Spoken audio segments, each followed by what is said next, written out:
Ron Placone, how are you, mate?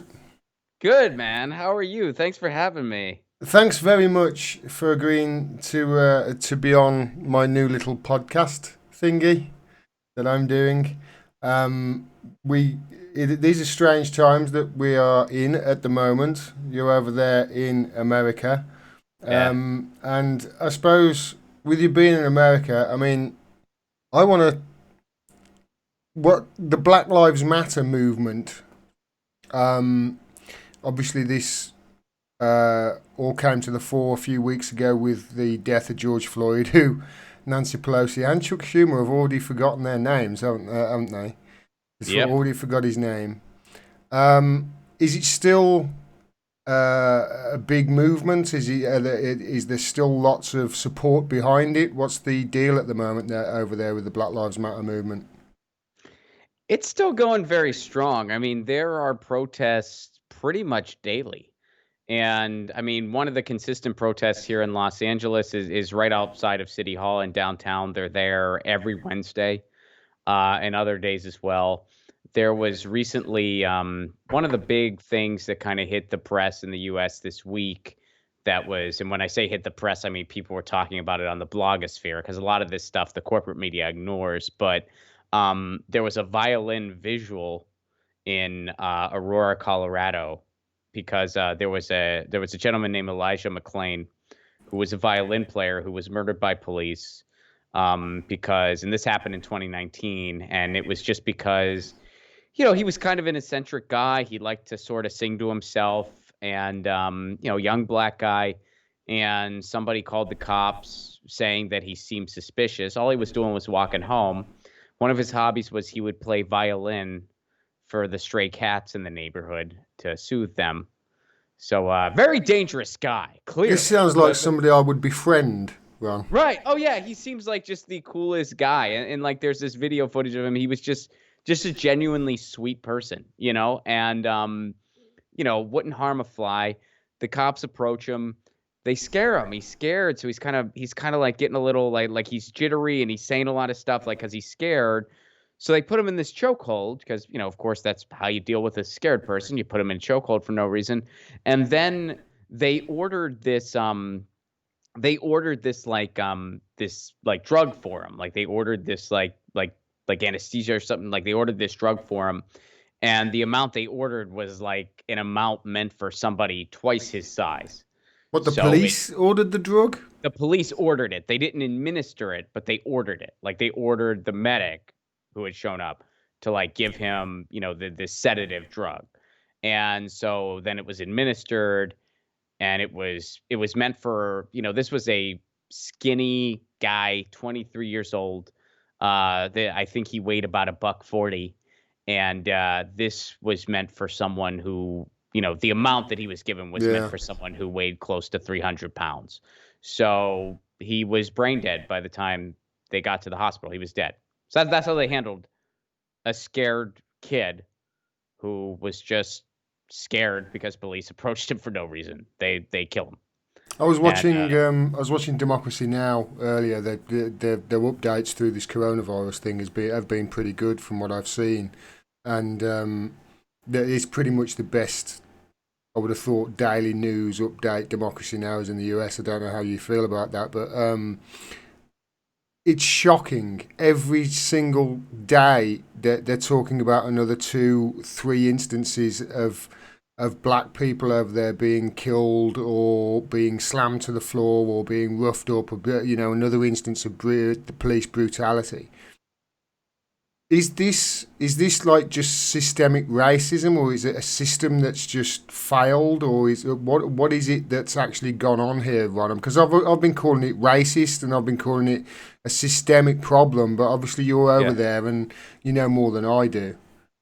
Well, both of those things are correct.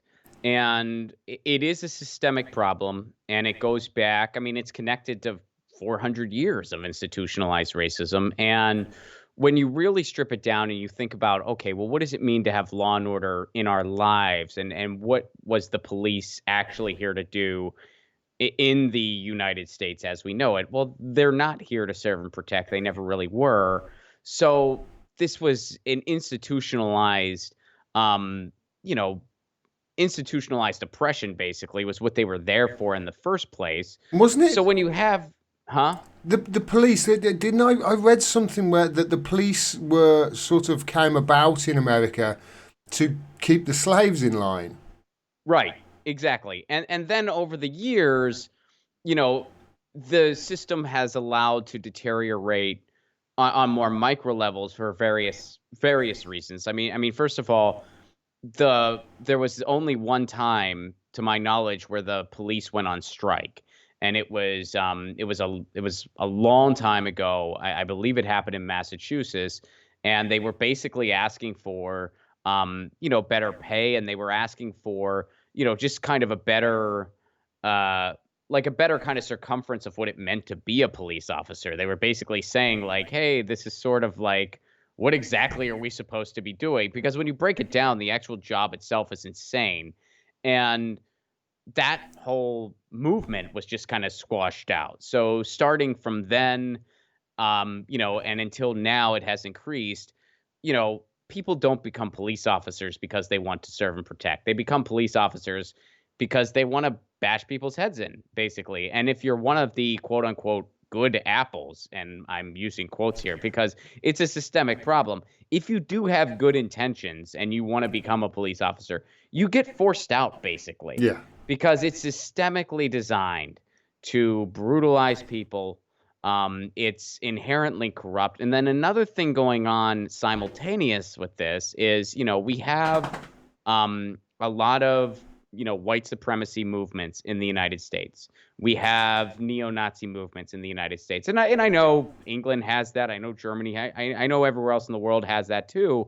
But here, one of the particular things that has happened, especially over the course of the past 40 years, is a lot of people involved with these movements, they did what David Duke did, meaning they put on the suit and they blended in with regular society. When you see a white supremacist or a neo-Nazi on the news, usually it's somebody with all the skinhead tattoos and the swastika on their arm, and they're just, Easy to identify. easy to identify, saying ridiculous stuff. But there's a lot of other folks who have the same ideology that they just blend in and you're not going to know about it. And what they try to do is they try to infiltrate the police, and they try to infiltrate the government, and they try to infiltrate positions of power. And the police, especially, are well targeted by these people because guess what? Here's an institution where you get to kill black people without any repercussion, where you pretty much have a license to kill and no one's going to stop you. You're going to get acquitted 99% of the time. So they've been infiltrating for years and years now, and we have found out over the years after Ferguson happened in 2014, that was another shooting of an innocent black person, murder of an innocent black person. In that case, it was a shooting, but in George Floyd's case, they just knelt on him till he died, Yeah, which they're is just they hard only to knelt on imagine him. when you take a step back and think about what that takes to kneel on a person until you kill them. But Ferguson revealed, it was actually anonymous who uncovered it, that there were tons of police officers that were bona fide KKK members, Ku Klux Klan's members, with badges and guns, who were police officers. So it's been happening for years now. It continues to happen. Even recently in New Mexico, they referred to there was this right wing militia at a protest. There's footage of the police referring to them as friendly militias, Oh, militia friendlies. In other words, saying like the right wing, they're with us basically. So, you know, and you can even go into other crimes. You know, it's amazing. Aurora, which I just told you about, where Elijah McClain, a young black kid who plays violin for Cats, the police don't know how to handle that guy. They kill him. Meanwhile, the gentleman who shot up the movie theater, the white guy who shot up the movie theater, that also happened in Aurora, Colorado. They apprehended him without harming a hair on his head. Shot up a movie theater. This and guy shot up they a movie they theater. when they kill these people, did they? I mean, there's the Breonna Taylor incident, isn't there, where these police officers have broke into an apartment. And they shot her while it was they broke into the wrong apartment, shot her Yes. while she was killed her while she was sleeping, and then tried to blame it on her boyfriend. Yeah. I mean that's pretty much what went And down there. They they haven't even been. Did I hear they haven't even been fired yet, or they've just been fired and they're not facing any, I believe manslaughter or anything like that? I believe at least one of the people has been fired, but there have been no charges. There have been no arrests as of the recording of this. I I was talking to my friend Nina Cross the other day about the bank the bailout in 2008 one, and I was talking to her about the reason that they gave for bailing the bankers out instead of bailing out the people who were going to lose their homes was something called moral hazard. And they said there was moral hazard in that they couldn't bail out the people who couldn't afford to pay their homes anymore. But obviously, where was the moral hazard to bailing out the bankers? The bankers, no repercussions for them, and lo and behold, they're doing it again right now as we speak. There's no moral hazard for these police officers, is there, to do this? No, I mean, yeah, like there's no, I mean, they can kind of just do what they want without any repercussions. No. And one of the things that we desperately need in this country to start solving this is like, I mean, I actually wrote a piece where I said, well, this is what I would do because a lot of people in the United States right now, they're saying we need to defund the police, we need to demilitarize the police, and a lot of people, myself being one of them, say we need to abolish the police and reinvent what it means to have law enforcement in I'm our with lives. you. And yeah, I'm and with well, and you. when you say these things, it's that is a tall order, and I understand that. But you know what's very crazy is the idea that we can continue down this insane path of destruction. This needs to stop, and it's a systemic problem. A systemic problem is not quote unquote a couple bad apples. First of all, everyone forgets the second part of that phrase when they make that Yeah, argument. ruins Second the part of that bunch. phrase spoils the bunch. Everyone forgets that part. So it's like it's just, and the way I describe it, it's like, look, when you try to make the few bad apples quote unquote argument, that's basically like saying, hey, we have an E. coli outbreak and taking one shred of lettuce and being like, this one's fine. It's a systemic problem. You don't solve a systemic problem. So, you know, I wrote a thing that's saying, like, this is what I would do. And, you know, when you say defund the police, you don't literally mean that doesn't literally mean that a police department has no funds whatsoever. What it does mean is that those funds are redistributed in an extensive way. And when you look at, you know, a city's budget, I mean, I'll use Los Angeles, for instance. You know, the police budget in Los Angeles is in the billions and it dwarfs everything else. I mean, you can see the graph and you'll see this huge line for the police budget. And then you'll see parks, education, social services paling in comparison to this. Well, defunding the police, you know, it evens all those graphs out. It puts more money into social services, more money into education, more money into the health and well-being of a community, more money into affordable housing, and it kind of reprioritizes what money the police department does have. So, you know, what that means is that you're not going to have these police departments because they are so militarized in the United States, Gordon, where it's like we have towns of 9,000 people where there are tanks. Yeah. The police department, which what are you going to do besides make a dumb decision on a Saturday night if you have a freaking tank and you're a town of 9,000? What the hell do you need it for? And Target then, practice. You would yeah, definitely you go out and have fun with that on a weekend. You can see what they're doing. drive into something. And yeah, and then we have you're allowed to use rubber bullets on citizens. You're allowed to use tear gas on citizens. We've seen that. I mean, Donald. Irritants, Ron. I've got to stop you there. It's irritants. I've seen in the media. They're not calling it tear gas. They're calling it irritants. Same as torture isn't torture anymore. It's enhanced interrogation. Tear gas I is irritants now. It's not chemical weapons at all. It's just irritants that make you a Oh little bit gosh, weepy. I have not seen that. Oh I promise man. you, it's out there. I've seen it Oh, a I couple of believe times you. I don't already. doubt you for a second. I believe you 110%. I have not seen that yet, but I'm glad you gave me a heads up Chemical weapons. because They're calling irritants. Irritants. I Well, so guarantee now you, if Assad was firing them off, they would be calling them something else. It'd be chlorine gas, wouldn't it, or sarin or something? well, when you think about how often the United States, tries to, get conflict, instigate conflict around the world, at the behest of oil, which is what the United States does.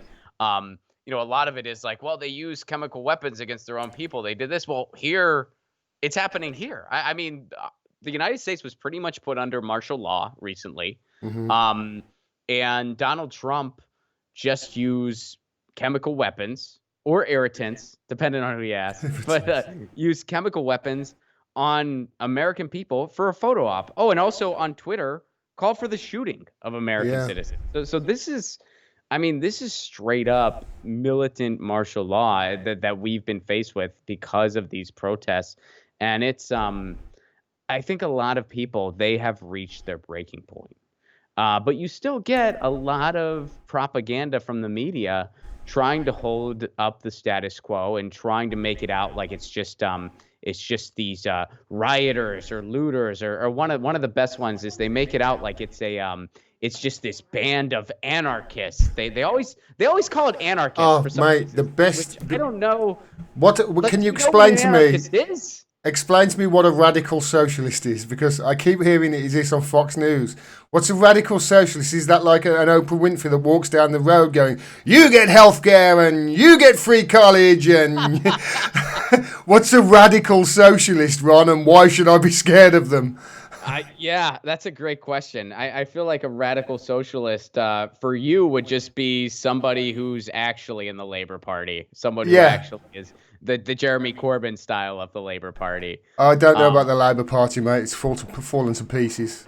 no, I It's- know that. I know that. That's why I was quick to designate the Corbyn wing. The I Corbyn don't, I wing. don't, I don't think there's any Really, even progressives in the Corbyn Labour is Party left in the Labour Party, mate. I really don't. Honestly, I you think really Corbyn? don't. The only one that was any good was Chris Williamson, and they got rid of him. Going back to the police, what do you think the answer is with the police? Do you think, like me, that the police, much like the court system, actually over here, the court system is fine in this.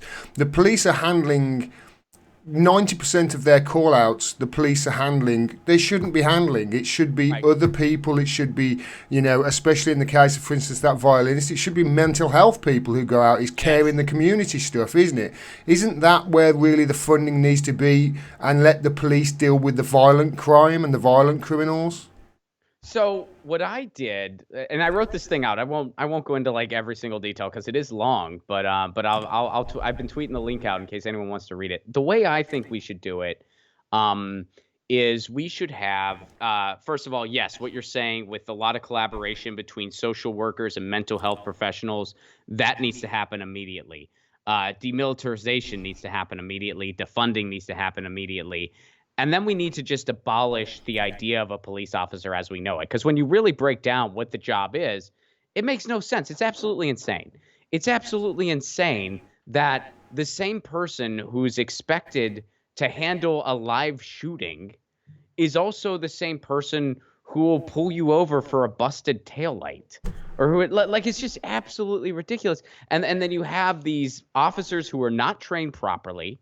I mean, it takes one of the fun statistics here in the US, there's more training to be a hairstyle or a barber than there is to be a police officer. And hey, I know, hey, cutting hair is a lot of work, and I don't, I love my hairstylist. She's amazing and she's great. But they shouldn't have police officers should have more training. I mean, that's Yeah. absolutely ridiculous. It's just a matter of like, so what I think we need to do is we need to, first of all, really reassess what the actual job itself is. And a police officer, as we know it, there's no reason for that job to exist.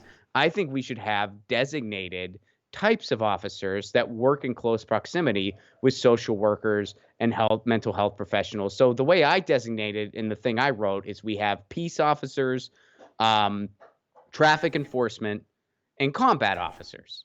And the peace officers are just, yeah, when there's just sort of like a noise disturbance. Hey, there's this party down the street. They're really freaking loud. A peace officer goes. And that person, guess what? They don't have a gun. What are they going to need it for? What do they need? They don't need a gun. So they don't have one.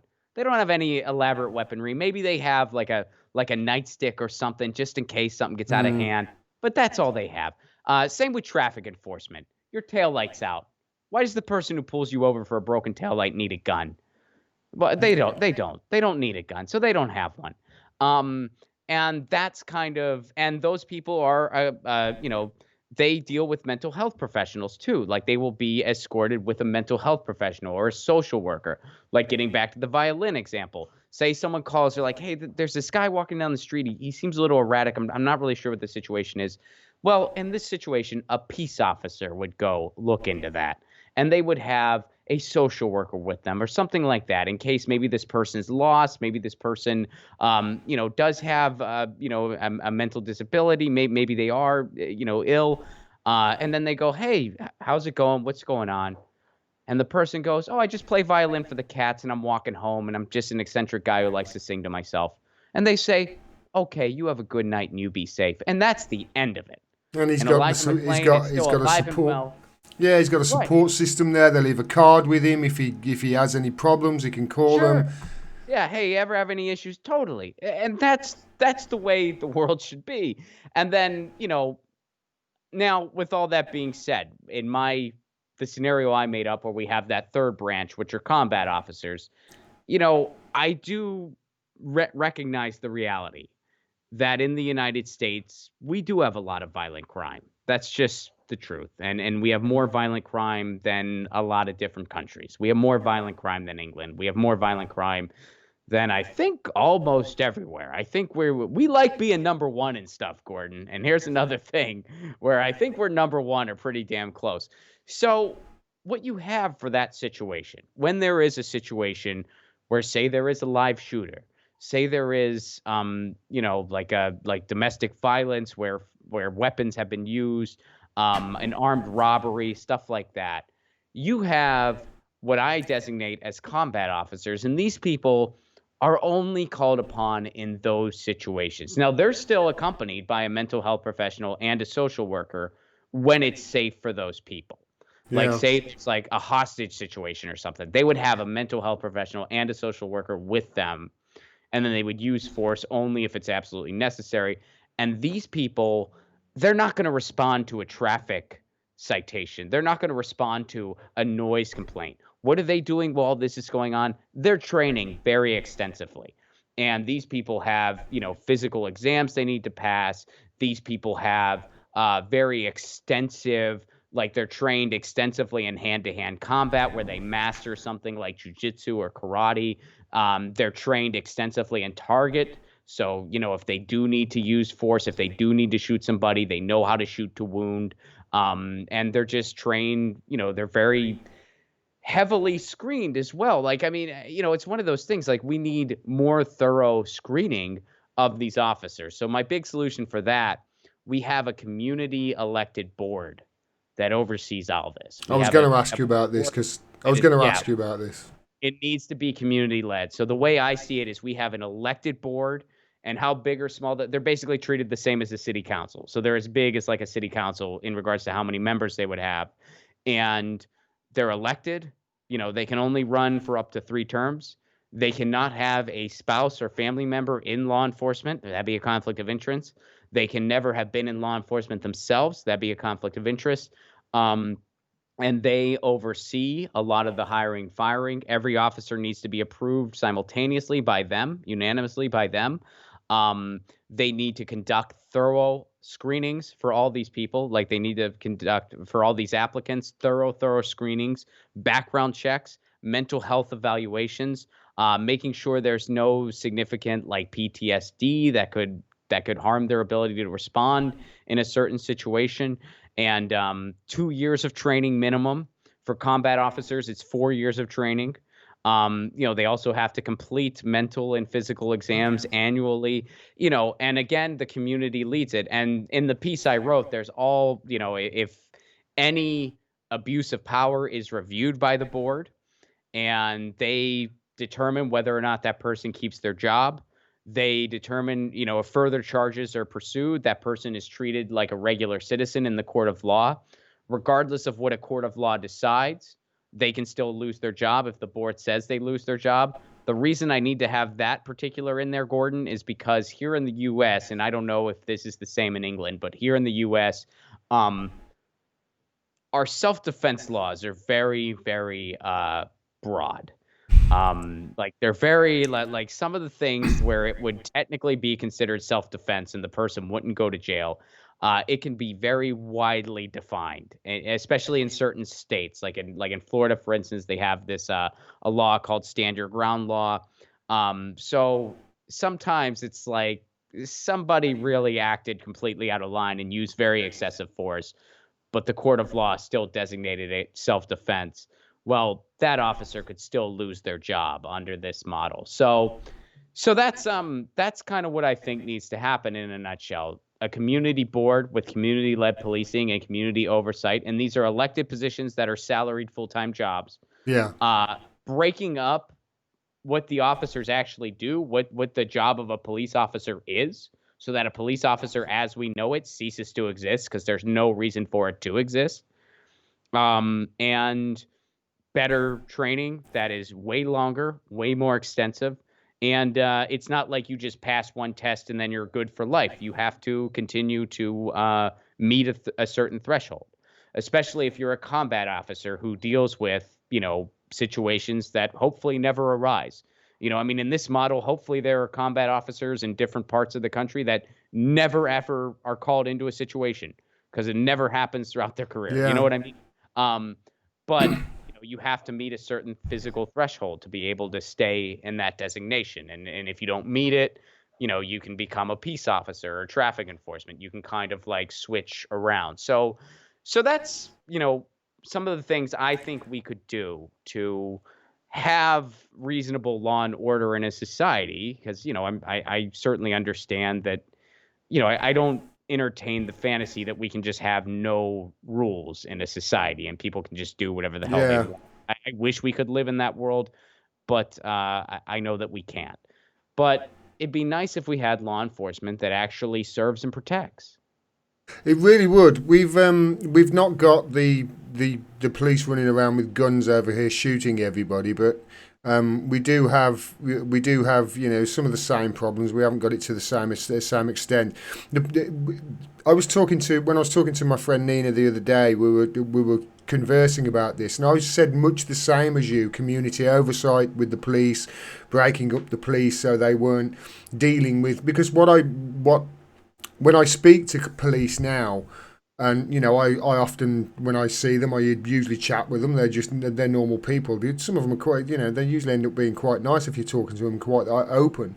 And they This do say one of the whenever I ask, situations where our countries are quite different, Gordon. yeah, yeah, I wouldn't do it in America. I That's do, not especially something. if I was That's black. not something you do in America. I mean, especially if you're black, that's unheard of in the United Yeah, States. But even if you're not, that's not something people do in the it probably U.S. would be the case over here as well if you're black. I'm very aware of the fact that I'm white and I haven't got a clue what they go through and they have gone Sure. Oh, through. I don't either. I mean, yeah, that's the thing. And when you talk to, and the one thing that this has all done is that, just people that in your life, friends of yours and that, are black and people of color, they're telling their stories more.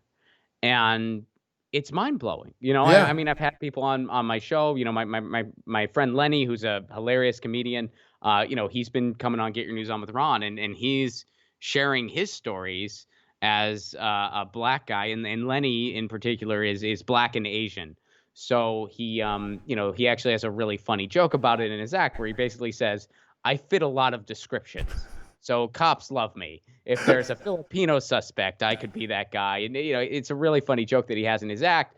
And so he does get, I mean, he's the kind of guy he's gotten pulled over, and they just, oh, this car's stolen.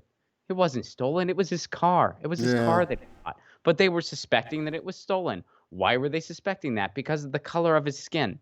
That's why. I mean, and it's like these stories just, it makes your stomach turn. It really does. And I'll be honest with you, I've had the opposite experience where I have seen cops where I was a person of suspicion. And then when I rolled down the window and they saw that my skin was white, all of a sudden I wasn't a person of suspicion anymore. And I can tell you, so before I moved here to Los Angeles, I was a road comic, which you got those in England too, and that's basically just a comedian that exclusively makes their living on the road. It's Yeah. it's exactly what it sounds like. You go from club to club, gig to gig, and that's what you do. And in the United States, a lot of that type of work is in the Midwest, because not as many comics live out there. Most of the Yeah. comics live in New York or LA. So you got to entertain the rest of the country too. So a lot of road comics, they live in the Midwest so they can travel and work there. And so I've spent a lot of time, and I used to live in Nashville, Tennessee, which is basically almost like right in the middle of the country, kind of. And I would drive around the country. And I had a 1998 Honda Accord with black tinted windows that was it had about 4 or 5 owners before me. It had a lot of miles on it. This car has seen some stuff, man. If cars could talk, this one had some stories. And it had tinted windows. So a lot of times I'd be driving around, rural USA where there's cops who are just bored.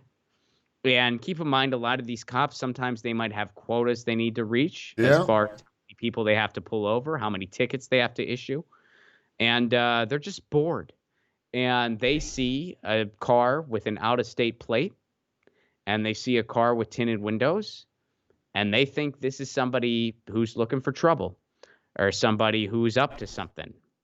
And then, they pull that car over. They see a nerdy white guy in glasses, And you get and they suited. decide this person's not suspicious anymore, and they let me go. And they usually would make up some bullshit reason why they pulled me over. They'd be like, "Oh, you kind of swerved a little bit. Did I? Did I swerve a little bit?" Yeah. So, it's very real. And then I've had it where, they were cops will try to, like, get in your car if they suspect that you might have pot or something. And it's just a systemic disease, man. It really is. I saw a report just the other day about there was two cops who'd pulled over two kids, and one was rough with the one kid, and they searched his car, and they were he got caught on his body cam actually planting marijuana or cannabis rather in the kid's car. It was on again. It was on Democracy Now the other day. It's crazy over there. I mean, I'm fully aware that I'm white and I get treated totally different, and I have got not a clue what black people and people from ethnic minorities go through and the racism that they've faced all their lives.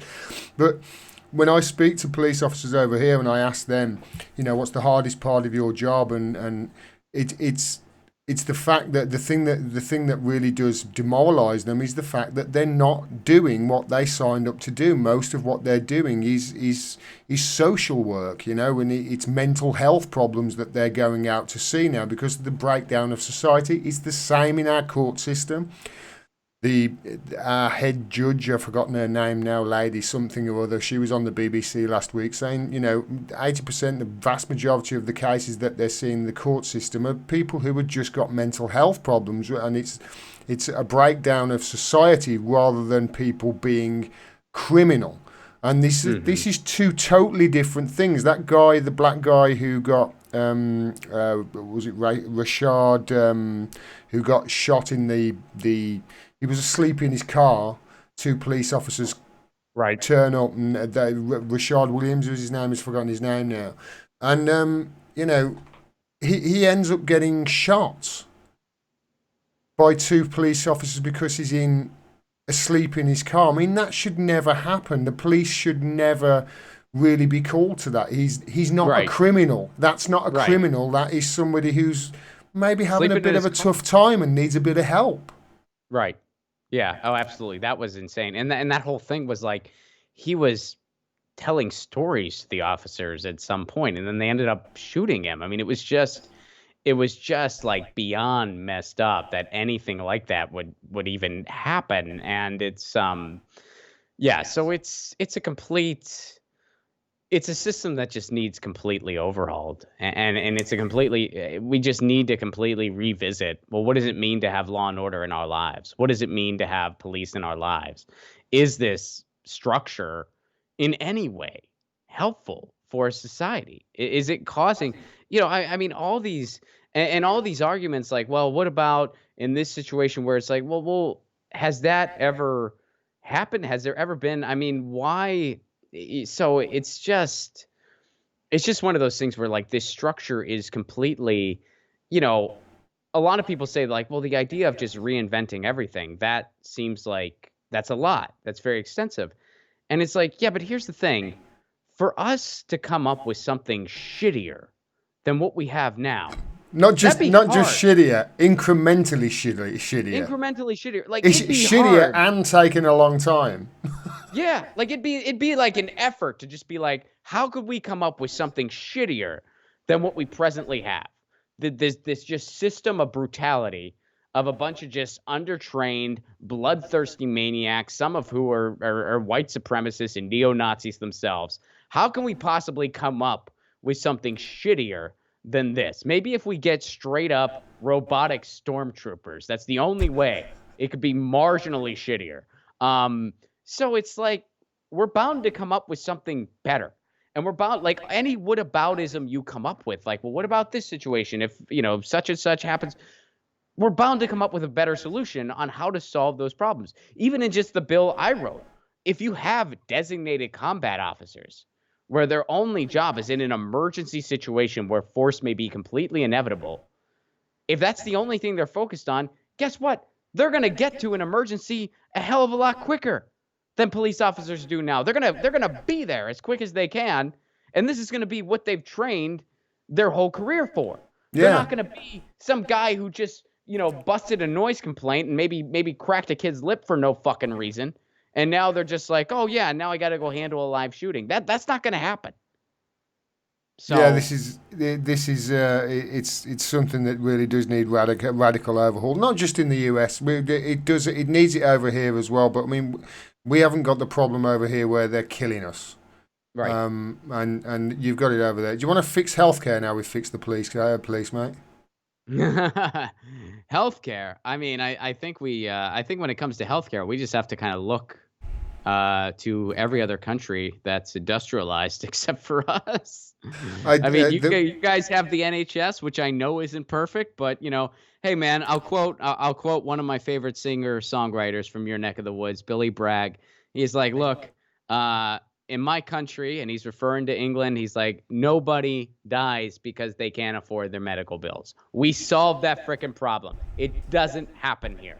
There's No, no reason why it should happen in the United States. That's one problem that we've solved. We solved it a long time ago. Nobody dies because they can't afford to pay their medical bills or because they're worried that, they can't afford the treatment. That doesn't happen. It doesn't happen in England. It doesn't happen in Canada. It doesn't happen in France. It doesn't happen in Italy. It doesn't happen in Germany, Ireland. Doesn't happen. Happens here in the U.S. And that needs to end. We got the proposal out there. We got Medicare for all. It's out there. It's a single payer system, like most of the industrialized world has. I think it's what's it? Is it Sweden or there's one country that does a privatized system kind of like ours. Switzerland. Switzerland, yes, thank you.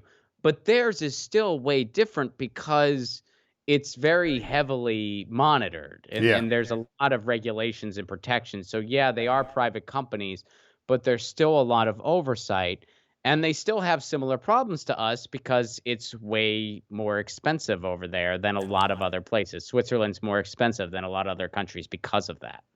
The education system in Switzerland is a hell of a lot better as well, so you don't get the mental health problems that you've got over in America. And the one thing that I do know about Switzerland is their gun laws are much the same as America's in Switzerland. However, because they haven't got, the systemic problems in America, they haven't got their schools being shot up every week. I know one of the things that I always think back on is there's a motor journalist over here called Jamie Clarkson. I don't know whether you know of him. He's on Top Gear, or he used to be.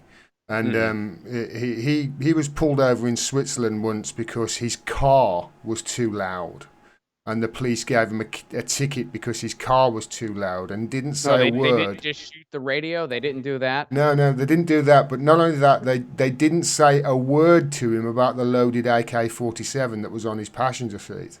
Oh wow. So in Switzerland, they do things very similar in Switzerland, but it's just it's really weird because of the way, and obviously it's a smaller country, smaller economy, Right. and it's easier to get a hold of. But I mean, the healthcare Well, I system think in. they have more. I do think they actually have more rules as far as like where certain Oh, guns need to be kept. oh, for sure. Like it needs to be kept at a range. They Yeah, they're do have more sensible. rules. Yeah, it's much more sensible. Like they do have rules as far as training is concerned. And But I gun don't. ownership over there per capita is really quite high if you Right, look at. right. It is, but there are a lot more rules around it than there are in the United States comparatively. Or at least a fair amount more. Because here it's like it's so dependent upon state, because it's all about state rights, and so there's certain parts of the U.S. where there actually is a pretty extensive procedure if you want to own a firearm. But there's other states in the United States where if you have a pulse, they'll sell you a gun. So it really varies by state, and so basically anybody who wants to get their hand on a firearm in the United States can. Anybody.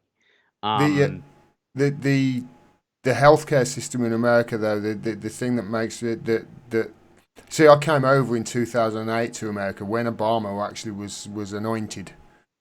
When he won the election, everybody was very hopeful that there was going to be change. yeah, we Uh, were, and then egg on our face, man. That uh, was it was whoops. how he fooled us all. Yeah, And I was taken aback actually with the healthcare system, or rather lack thereof. I had a friend. This is my story, my American story.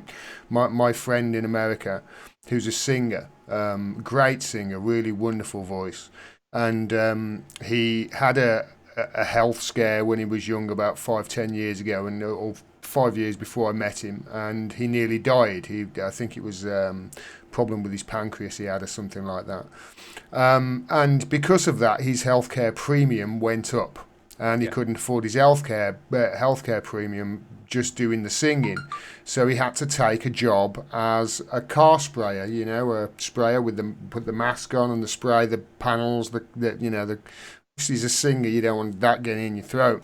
Well, so he has to take that not because to pay his bills are on, but because it comes with healthcare. So he's had to take a second job. He got cancer a few years back. He's okay. He got through it now. But he got cancer, and even though he'd taken this second job, and he was working 40 hours a week for a job that he hated just to be able to get his insurance, um, he had to go on GoFundMe to raise, I think, $6,000 for the deductible. Is it you call it over there? And he managed to get through it, and he's still around. But over here, that would be free at the point of service. Yeah. Everything would be paid for. Everybody chips in, so nobody gets left behind. And it's Joe Biden, for instance, in one of the Democratic debates. Bless him. That they were talking about healthcare, and Bernie was obviously talking about healthcare, and he put his arms out like that. Joe Biden did, and said nobody said how much it's going to cost. It's like half, Joe. It's going to cost Yeah, yeah, half as much as yeah. you're People paying, did. and People did, Joe. everybody's going to be covered, and you're not going to have 45,000. I mean, how many people are uninsured there now after they've just gutted Obamacare, or tried to gut Obamacare in the middle of the night, haven't they? And obviously They're you've had trying. Yeah, how many millions are unemployed after this coronavirus now? yeah. I This think we is got this is about something 40 that's million. you've got to get a hold of this healthcare surely now. Oh yeah, I mean, if this isn't the wake up call, it's unbelievable. And the problem is that Joe Biden has promised he would veto Medicare for all. Donald Trump certainly wouldn't even consider it. So it's like, well, what are we gonna, And we don't really have. I mean, the one thing that this pandemic's done a lot of things, but one of the very glaring things is it's made us see just how ineffective and just corrupt our federal government is.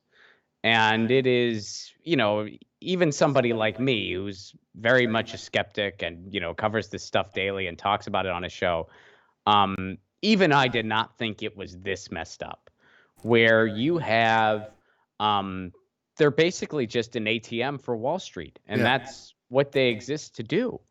I mean, the American people have been completely abandoned. We were given a one-time payment of $1,200. That was months ago. Small businesses are not making it because they've been given no relief. They've been given no help. This PPP loan was a total scam. It just awarded the richest among us. They transferred trillions to Wall Street. The trillionaires in the United States have gotten $434 trillion richer, where everyone else is suffering. And I just we're on route to getting our first trillionaire. Jeff Bezos is going to be the world's first trillionaire. And I just say, hey, look, what do you call a country that's on its way to getting its first trillionaire while simultaneously it has people lined up for food, a la the Great Depression? You called that a failed state. This is a failed state. I mean, there's no getting around it. The United States is a totally failed state. I don't even think it's fair to call it a country. I just call it, we're just a corporation with state lines south of Canada. And that's why you occasionally get those messages from me asking if you need a roommate. I thought you were serious when I was yeah, no problem. On my couch. I'm just. I get it though. I get it. It's I can't imagine. I can't imagine living in a country where, you're afraid to visit the doctor because of how much, it might cost just to visit him and get an opinion. I can't imagine that, and I also, you've got to question: are you being run by a government or are you being run by the mafia? If your health is up for sale. It's very mafia-esque, absolutely. I mean, the way we do everything is, I mean, it's pretty much, the billionaire class and the donor class has our politicians in their pocket. They have our judges in their pocket, Mm-hmm. and decisions are made at their behest. Big pharma has a control on government. That's why Joe Biden won't utter the words Medicare for all. He gets a lot of money from big pharma. You have even just the way, like, even our internet infrastructure. Our internet infrastructure is an organized duopoly between the cable companies, between essentially like Comcast and AT&T. So it's just an organized duopoly. That's why we get shittier internet at a higher price. And I I'm know, like, laughing. they're I'm laughing because I'm thinking of the South Park episode. Oh yeah, you want to get a Verizon? Oh yeah. Oh, you I want to haven't get? seen Oh, that. go to the other cable company. Yeah, go to there. Yeah, it is. It's a mafia. I haven't It's a seen that. mafia Yeah, duopoly in the cable it rackies really over is. there. And I know you have like kind of similar things going on in the UK in that regard, but not quite the same. I mean, you guys, I mean, your internet is a lot cheaper than ours, and it's Yeah, typically better. yeah, So you don't. I mean, I know there's still some big cable issues all around the world. I know like Australia did a similar model to ours, so they're like really screwed over there. But I know that you don't have it quite as bad as we do. you've been pushing for municipal broadband, haven't you? Something like that. Can you explain what that is? Yeah, so that's essentially just city-owned internet, where instead of, again, an organized duopoly of big cable, instead of your paying your internet bill to like a big cable company, you would pay your internet bill to your city, and internet infrastructure would be in the city's hands. Now, this has happened in the United States. This is a thing that we do have. It's just not all over the country.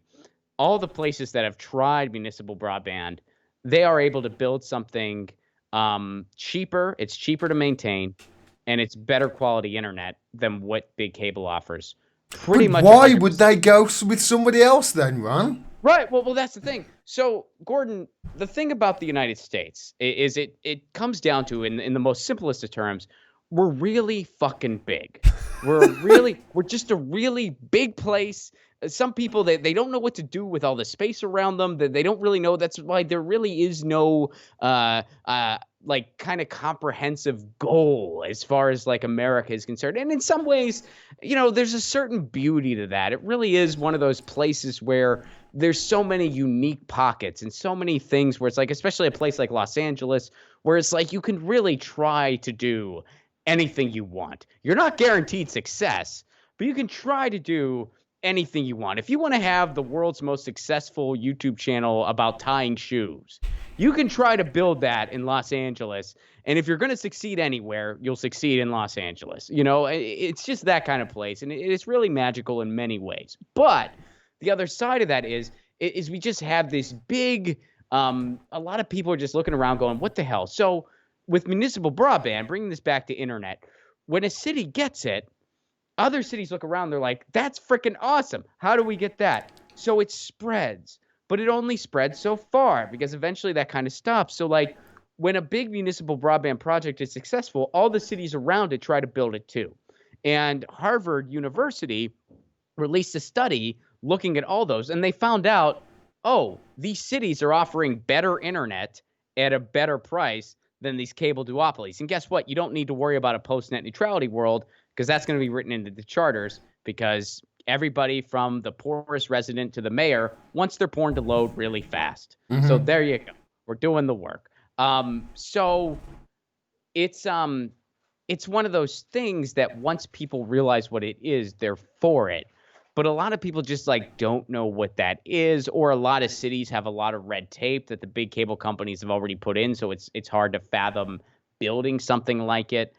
So that's pretty much, you know, the hurdle as to making that a more extensive thing. It's just the kind of size. Like there's different municipal projects going on right in the Los Angeles area. There's one in Santa Monica, one in Beverly Hills, you know, but not a lot of people even know that. Like, not a lot of people even know that that's going on. Some of the people that live there don't even know that. So it's one of those things where it's just a matter of really bringing it to the public's attention of what it is, what it can do, how you can build it in your community, you know, because it really just comes down to showing up at a city hall meeting and pleading for it. So that's what I've tried to do. I've tried to You actually really. went down to City Hall and pleaded for it, didn't you? I did, and you know, since then they did do a case study on it. They concluded that we couldn't afford it, we being Pasadena, California, where I live. And the problem with it, and I don't know, again, I don't know if this is just because they don't want to fathom it or because it's just something they're unfamiliar with, so they didn't really know how to dig as deep. I don't know. But they looked at the case study of Beverly Hills. They looked at what Beverly Hills is doing, which is a fiber to the home model. They just multiplied what it's costing them to the mileage of Pasadena. So it's like they're this many square, you know, this many miles. Pasadena's this big. So let's just multiply that. Oh, this is how much it would cost. We can't afford that. And that was it. And so I got up there and I responded because there was like a public response. And I was like basically the dude because everyone was like, well, this is on the agenda because of this fucking guy. So I get up there and I'm just like, all right, I appreciate you guys doing this, first of all. But you looked at one case study. There's a ton of ways we can accomplish this. I find it hard to believe that Pasadena, California, which, I mean, we have JPL here, which is a huge like research facility. We have Caltech here, which is, if you know the show, what's that show? Big Big Bang. Bang Theory. It's based on Caltech. That's where they're supposed to go. So, you know, this is an area with a lot of resources. I find it hard to believe that Pasadena, California, can't figure out how to build something that a town of 7,000 in Massachusetts figured out. I just find it hard to believe. So I kind of said that. So the issue now is when you're in a pandemic, it's kind of hard to be like, we got to build city internet when it's like, well, people are getting evicted. We kind of have a more immediate. But the other side of that is that people are seeing how essential the internet is in their Yeah. life, and they're also seeing how underserved so many parts of the United States are. So, you know, once we get on a little more stable ground, I think this movement is going to get a big, you know, punch in the arm, and I think that's a really good thing. And in your neck of the woods, over in the UK, there was a group of farmers that kind of took it into their own hands when the pandemic happened. They were just kind of there. They were, you know, just kind of stuck at their farms. They realized how shitty their internet options were, and the companies that were available to them were kind of just jerking them around. So they used their tractors and they laid fiber, and now they have this amazing internet that they just built themselves. and Yeah, and they run it like a co-op. So that can be done. It's not internet infrastructure is not some like crazy crazy thing to build. Some farmers with their tractors were just I've able to seen do them. it. I've seen the guys digging the street and laying it. They are not intelligent people. They really aren't. Well, it's not like some extensively difficult thing to do. And I applaud these farmers for taking the initiative. I think it's awesome. Yeah, And but so like this can happen all over the country, whether it be, in England or in the United States. And, for someone who really cares about issues of like net neutrality and issues of, digital rights, well, this kind of puts the internet, this really democratizes the internet for the foreseeable future, which I think is infinitely important. you need to lobby them more, Ron. Lobby them. That's what it Yeah, is. right. You haven't lobbied them hard enough. All I can offer them is a free stand-up performance. That's all I got. Worth its weight in gold, mate. That is. You mentioned the security side of things there with the internet. We've got a situation. It's actually breaking news over here today. It's a big news on the BBC website that there was an encryption app called EncroChat that the police broke into. They decrypted, got the decryption from it. They're making laws right now. Is it the Earn It law over there? I can't remember the law over there in America. They're basically making encryption illegal by the look of it. And as a result of them taking down this EncroChat and decrypting it, they've today the biggest ever police operation has been launched in this country, and they've arrested hundreds of people as a result of it, and proper, high up gangsters, so to speak. This is all obviously coinciding with them taking away this anonymity and the ability to encrypt our Yeah. conversations. This is really there are obviously instances where it would be beneficial for the police to be able to decrypt conversations and find out when people who are talking anonymously are up to no good. But Sure. it doesn't always get used for that purpose, does it, mate? And this is why it's worrying me Right. anyway. Yeah, and we have the same kind of thematic issue here in the States where it's like, you know, you're always trying to tread that line between, privacy and civil liberties and, security. You're trying to walk that fine line. And what you see time and time again, and this is by design, is you see a lot of overreaches where this is not keeping people safer. This is not benefiting society. This is just an overreach by the government. One of the things that happened here was they had these different kind of tracing bills that really went far and beyond, where they can just randomly trace anybody, where they can just like in some cases they could go into somebody's house, and I mean there were all these red flags that were raised. And the sad part is that yes, there is a situation where something like contact tracing can be important. If somebody tests positive for COVID and they go to their phone company and they say, "Hey, I really want you to help me make sure I cover every all of my ground to make sure I notify everybody that I need to notify that may have come in contact with me." That's one thing that can be constructive, a collaborative effort, if you will. But when there's no oversight for the It'll benefit be of used people's against people like security, Max it'll be Blumenthal. exactly. It's weaponized against people. And yeah, similar things have happened in England. So it's like, we need to be incredibly careful with when do we permit these types of things. And I think it shouldn't happen unless the person is working together, unless it's a collaborative effort. But unfortunately the policy has not reflected such. And we've seen a lot of concerning bills here in the United States. And I don't think that's going to do anything to stop the spread of COVID. I don't think that's going to do anything for the health of society. I think it's just going to be weaponized in a very dishonest way. What do you think about the situation over there with this? Because I mean, Yeah, I'd say you're in the middle of a second wave over in America, but you haven't really got out of your first wave yet, have you? It seems to be increasing because, well, from what I can see, Ron, honestly, stupidity. Because um, when it happened over here, obviously everybody was very skeptical of it, and I understand that our governments have lied to us constantly for all of my life. I get it why people are skeptical about COVID, but it was plain to see that, to me at least, that an inordinate amount of people were dying. Right. And it was plain to see to me that every country around the world was freaking out about it. So I figured whatever was going on, it was bloody serious, and they were telling us all to stop at home. So I urged everybody to stop at home and try and look after their health and their well-being and get fit. Um, and over here, everybody seems to have been sensible about it, and people are wearing masks, and you don't generally get, the pushback that I've seen over there in America, and it's obviously led by the top. Donald Trump. Donald Trump said today, Ron, and I've written this down today because I couldn't. I was laughing out loud, and it's horrific because this is your president in the middle of a Mm. pandemic, and he said this quote.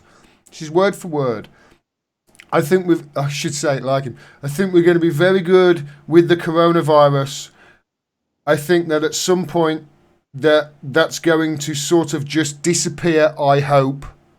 So this is the strategy from the president. I think we're going to be very good with the coronavirus. I think that at some point that's going to just sort of just disappear, I hope. And then he said, I'm all for masks. I think masks are good. Spoken like a true leader. I mean, that's inspiring stuff. I can't Yeah. imagine why you've got the most deaths on the planet, mate. This is just I can't it's stupidity, isn't it?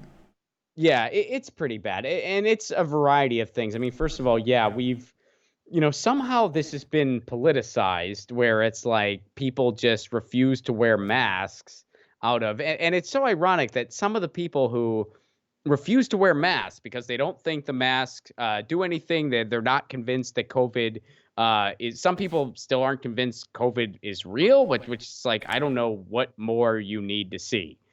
I mean, I don't. How many more people need to die? How many more? How many more? Do you really think that all these medical professionals are in on some conspiracy? Like, what do you think is going on? And so, people refuse to wear masks, and they yet when we were put under martial law, a lot of these same people were just do what you're told. Just do what you're told. So it's like, okay, they put us under martial law and you can't wait to lick a boot, but you're asked to wear a mask to be considerate of yourself and others. And you're like, nope, that's treading on my liberty. I can't possibly put a mask on my face. It's unbelievable. I mean, it's like you couldn't write this stuff because people would think it's too far out there. I just It's like just beyond absurdist. I just And I just think that's the hill you want to die on. That shit right. that with all the problems you've got over there, you want a hill on. No, I'm not wearing a mask. Yes, That's where I've your said line in that the same sand thing. is. I've said that exact same thing. Like this is the hill you want to die on. The way I think of it is like, okay, so let's just pretend like you're somebody who is convinced that the masks don't do anything, whatever. And obviously I disagree with you, full-heartedly, but let's just leave that there for now. You're somebody who you don't think the masks do anything, you don't think they're effective, you don't think you should wear one. Okay, well, a lot of people and scientific consensus say that it makes a difference and that it's a good thing to do and that it's important for society that you just wear a mask. So why not just do it? Like, why do you have to? Like, why is it? How is it? It's not being oppressive to ask somebody to put a mask on in this. There's nothing oppressive there. The way I like to look at it is like, okay, I'm an atheist. I don't really, there might be something out there, there might not be. I'm an atheist in like the definition of I don't know if there's anything out there or not, and I take Come on, Ron, comfort get in. off the fence. Come on, pick a side. Well, I don't. I think that I don't know if there's anything out there, and I take comfort in the belief Like, I don't believe in like the man-made God, like the God you hear about in religion. I don't believe that that's out there. I don't think that exists. Now, that doesn't mean there's not something beyond our realm of understanding that is some type of supreme being or entity that we just have no idea what the hell it is. So, but as far as like the man-made God of this, bearded dude who sits in the clouds, and if you touch yourself, he gets bent out of shape. I don't believe that that's a thing. And I take comfort in the belief that that's not a thing. Like a lot of people that have religion in their lives, there's a certain amount of comfort because you don't know. But So you take but comfort in the belief Ron, that there is. if you don't believe in God, how do you know what's morally right to do? What's the morally right thing to do? Where'd you get your morals from, Ron? I know. I know. I don't. I guess I just don't know what to do. I just trial and error. I just like I don't know. Yeah.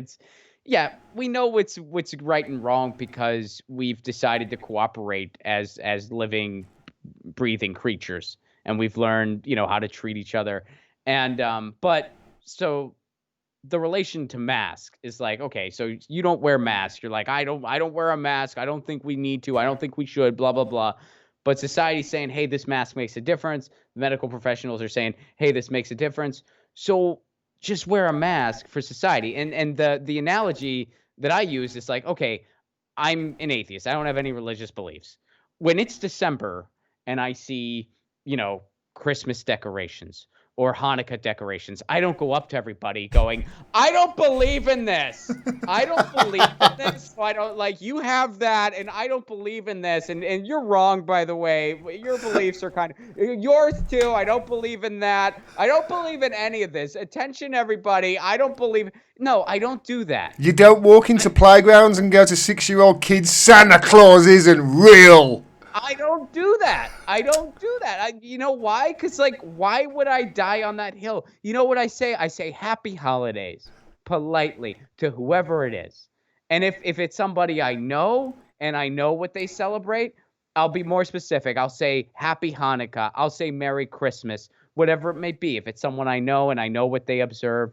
And, if they don't have any religious beliefs, like I don't, I say happy holidays because guess what? We all enjoy the time off and hanging out with our loved ones, or at least that's what you should do. So, like to me, it's just like, why would you die on that hill of being like, well, I'm not going to wear a mask because I don't, it's like, okay, well, you know what? Scientific consensus is saying we should, and you feel otherwise, but why not just kind of cooperate for the betterment of society? No one's oppressing you in this scenario. No, I do think at some level it's an educational problem. Um, I agree. there's a lot of people out there that believe the Earth is flat, and I'm pretty sure that Venn diagram is quite a bit of a crossover. Um, You know I what's funny, man? My wife used to work at this restaurant that had a pizzeria attached to it, and the Flat Earther conference was in town, and they all went down to the pizzeria to eat. And I was like, did anyone make a comment that it's kind of ironic you're all eating round food? Did anyone say something that it's weird? Flat Earth conference, we got to go out for pizza. The round thing that we're served. Did you guys debate the shape? Were you guys like, well, technically it's more spherical? yeah, I tell you what, but you brought up pizza. That's a good segue, that is, because I wanted to talk to you about this. There was a story in the BBC that I read out. I did a video on it a couple of weeks ago, and it was about obviously the Fed 16 trillion they've printed now on your country, your Fed 16 Yep. trillion in that's trillion in 8 months. Trillion. Can't Yep. have Yeah. healthcare. Can't end homelessness. 16 trillion in 8 months. And there was this story in the BBC of this pizza uh, parlor over in America, who was getting complaints from people because the pizza that got delivered was either cold or was the wrong order, and this confused him a lot because his company, his pizzeria, never delivered at all. They were eating only. And it turned out after some investigation that the pizzas were getting ordered and delivered via an app called DoorDash. I don't know whether you've heard of it over there. It's called Yeah, I've DoorDash. heard of it. I've never used it, And but I've the so the pizza, anyway, they did some investigation. It turns out that this app was buying pizzas from this guy's restaurant for $24, but was selling it to the end user for 18. They were selling these pizzas at a loss. And the owner told his mate, and his mate went, "Hold on a minute. Well, order some pizzas then, because you're paying 180, you're paying 180, and they're giving you 240. You're making, if you order 10 pizzas." So he did it, and lo and behold, he got the $240, and then he placed an order and never delivered the pizzas to himself and got the full 240. And eventually, this they got found out, and it turns out that this DoorDash was owned by one of these venture capital firms, and they'd got investment from this company called SoftBank, and they asked SoftBank, why is this app, delivering pizzas for $6 less than they'd bought for? And they said it was some marketing thing, and they were just doing some testing. But it was in the BBC, so I was like, why is it in there? And it turns out the chief executive of SoftBank, when he was prodded on this, first of all said, "I'm Jesus." He proclaimed he's Jesus. And then I started thinking, hold on a minute, I've seen Goodfellas. I've seen the scene where Paulie ends up owning the guy's restaurant, the guy's bar, and they're buying cases of scotch, and it's going in the back door for $20 a bottle and selling it in the front for $10 a bottle, and it's like he doesn't care, it's all profit. And I think the similar thing is going on here, because you know what? SoftBank, it turns out, have also, I found out, it was today, it was in the news, this SoftBank, who I think have had a shitload of money off the Fed, mate. Well, they are behind this Wirecard, this online Wirecard thing that's gone, that's had $2.1 billion gone missing, just go missing over the last 24 hours, and people couldn't use their credit cards. Um, we're talking about the United States being the mafia. yeah. They really are, they're not Well, making it difficult for me to make my case, are they? Right. Well, here's another piece to that is probably, and this is my first time hearing about this, but based on everything you're saying, like here's another thing that's likely a connection.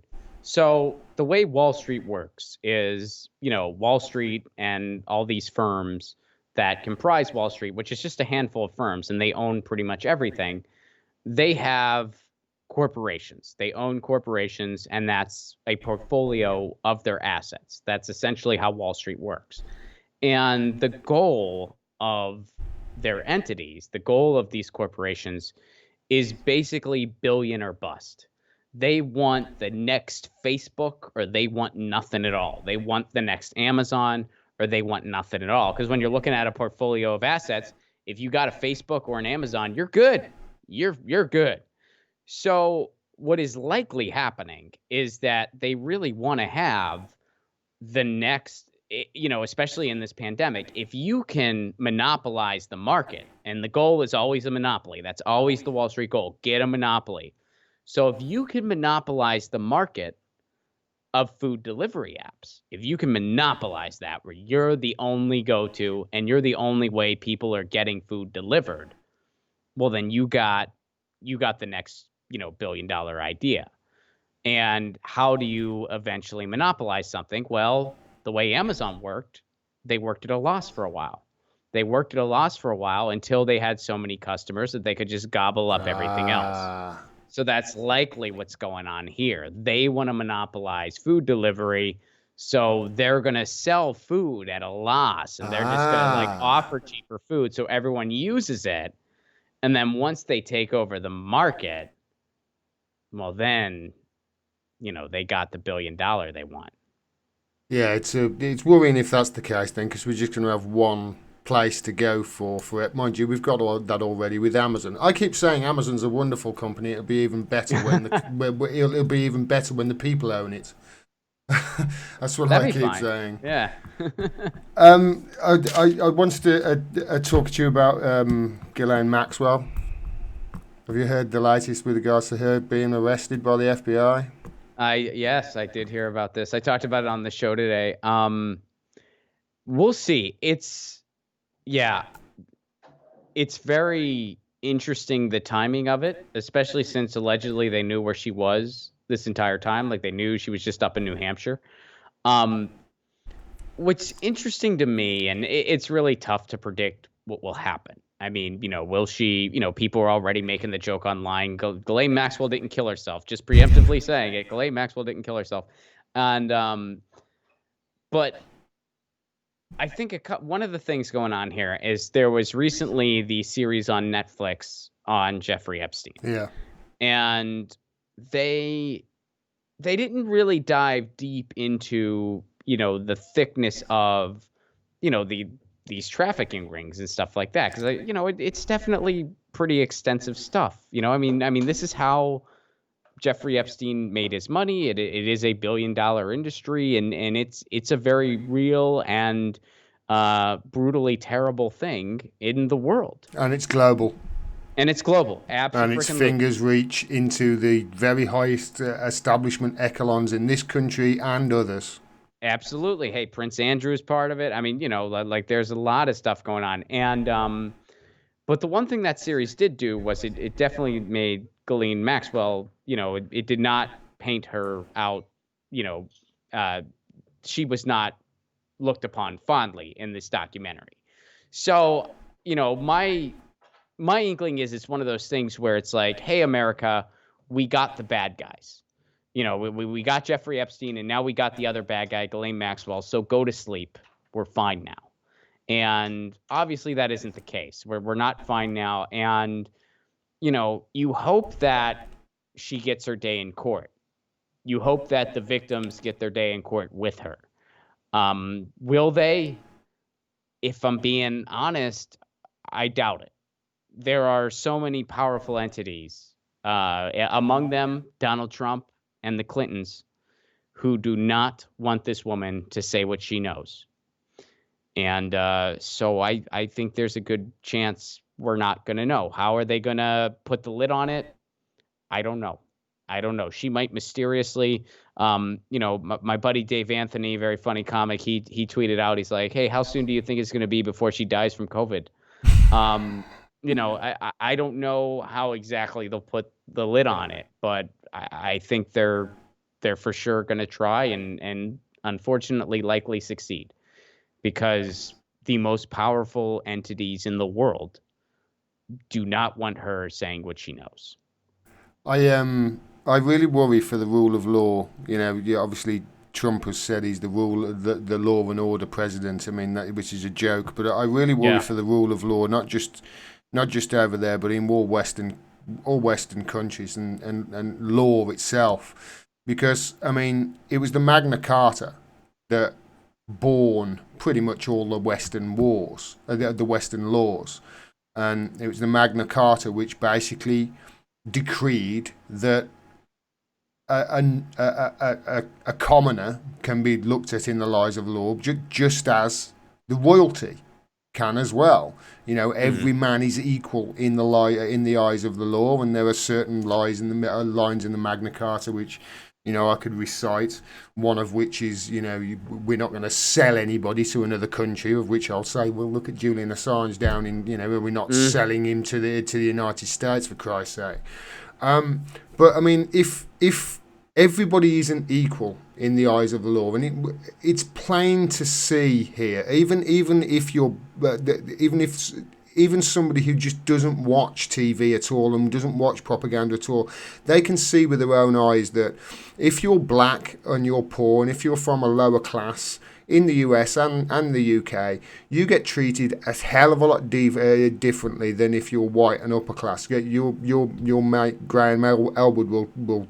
He's got a great joke where he says, "When's the last time anybody shot an unarmed billionaire?" They get totally treated totally different. You look at the way was Eric Garner was choked out for selling Lucy's on the street, and then you look at how somebody like Manafort goes into custody. For much more serious crimes allegedly. I know it's a bad example, probably Manafort, but I really do worry about the rule of law because I think more and more people are starting to realise that this is a joke. When they dragged Julian Assange out of his asylum in that act of what I consider fascism, John White called it that, and I agree with him. They screamed, all our politicians screamed from the top of their voice, nobody is above the law. Well, it's clear that some people are, isn't it? Yeah. Yeah. Well, and, it's so interesting. You mentioned Julian Assange. The new charges, quote unquote charges, against him, like the things they're adding to that indictment, they are so desperate It's to really try. desperation. Oh, it's It's beyond such a good desperation word. because they're just trying to say he helped somebody hack something. He did it. And the reason they're doing that is because the way freedom of the press works in the United States, this is not a crime. Okay, let's say I'm a publisher and somebody comes to me with some documents and they're like, I, I think you should publish this. And I look at it and I decide to publish it. I didn't commit a crime. Let's say I say to them, hey, this is good stuff. And I publish it. Still didn't commit a crime. Let's say I say, hey, this is good stuff. And can you get me some more of this? Yeah, Gordon, I still didn't commit a crime. I know. That's not a freaking crime. Now, if I help them, like these documents are illegally hacked documents, these are private documents, whatever. If I help them, then I've committed a crime. But publishing them, not a crime. Saying, hey, this is good, can you get me some more of this? Even that type of collaboration, that is not a crime. Helping is a crime. That's why they did what they did to Chelsea Manning. They wanted to coerce a confession out of Chelsea Manning. They wanted her to say, Julian Assange helped me. She didn't, likely because it isn't true, but they still tortured her in an attempt to get this kind of confession out Yeah. of her because they Shout wanted out, to use by the way, her. shout out to Chelsea Manning. Absolutely. That you know what? It's a crude joke, but I tell you, to all those people who denigrate and it's always call her Bradley, etc. That person's got more balls than you ever will. And I really, I don't mean that bad against Chelsea. I mean it against these people who just go straight for the gender thing. That person, that person, I'm getting upset because I get so irate about this. That person is stronger, Ron, than the both of us put together. I would have folded Absolutely. like a $2 whore in that situation, and I dare say you would too, mate, because she's heroic. That person is She's very heroic. heroic. She's very, very heroic. And, whenever, somebody uses a person's dead name in a news article or something like that. I mean, if somebody's like on a talk show and they accidentally, it's a slip of a tongue and it's an honest mistake, that's one thing. But whenever it's in an article, it's malicious. And Yeah, it's just meant to marginalize that person further because that is just a way to just be cruel to them. yeah. So, Well, whenever, and you see it in the press. I mean, you still see her dead name printed in the press. And it's not a she went typo. It's not a through mistake. It's torture. cruelty. She went through torture to protect freedom of the press. Right. And they still dead name and denigrate her and call her a traitor, etc., or Yeah. have John Bolton on. They'll prop up John Bolton like they have been doing, like some goddamn hero over the last 3 weeks when he's had this book out, which I swear Trump has got shares in because he's been, going against it so much that he's obviously #1 New York bestseller. I'm sure that's how it works. But, they'll prop up. John Bolton said that Chelsea Manning should have got the death, should have been put to death Yeah. for John releasing those. Bolton is an insane war mania. I mean, he Who is just such a warmongering psychopath. The fact that, and here in the United States, the fact that he is being celebrated just By because, liberal by liberals. I, outlets. I mean, it's unbelievable. The amnesia. I mean, Gore Vidal calls us the United States of amnesia, which is such an appropriate title because it's just like, and people don't realize the danger of, welcoming someone like John Bolton into polite society, of rehabilitating George W. Bush. I mean, and even people who I have talked to that I consider reasonable, rational people who I agree with most of the time, when they start, Trump has really hijacked some people's critical thinking skills. And when you hear these people, well, we'd be better off if George Bush was in charge right now, because at least George Bush, when you think about the administration he had, if George Bush was in charge right now, we'd be just as screwed, and we'd be going to war with China. I'm not saying that Trump's terrible. Like Trump is absolutely terrible. He hasn't But I'm started a not going war. to let that cloud my judgment to think we should be rehabilitating these war criminals, or welcoming John Bolton. And are you kidding? Two wrongs do not make a right. That's a basic lesson you're taught as a child. I So know. yeah, I mean, it's unbelievable seeing that happen before our eyes, and it's it really makes you feel like, but when you're somebody who kind of sees the bigger picture and sees the forest, as a lot have, and I think that more are now, because I think more people are waking up to realize the stranglehold on our politics, to realize how they have been left behind. And this isn't something that's just going to go away with Trump. This isn't something that's limited to just the GOP. It's the Democrats too, and it's just the rot in our system. I think more people, especially the younger generation, are really waking up to that. Yeah, I'm hoping that you're all going to come together and do something November to break this two-headed Nazi hydra that is bloody running your government. I know it's obviously just factions within the government, but that's the problem, isn't it? They're not elected officials that you got to get rid of. These people are unelected, and they're lifers, and they've been there forever, and they're very, very powerful. Yeah, I mean, as far as the White House is concerned, I mean, there's not much to really get excited about, but there is some things to get excited about outside of the electoral realm that can kind of be that can still be very effective. Yeah, I think that's In where what the I'm energy referring needs to to, be. the energy needs to be on strikes, general strikes, rent strikes, kind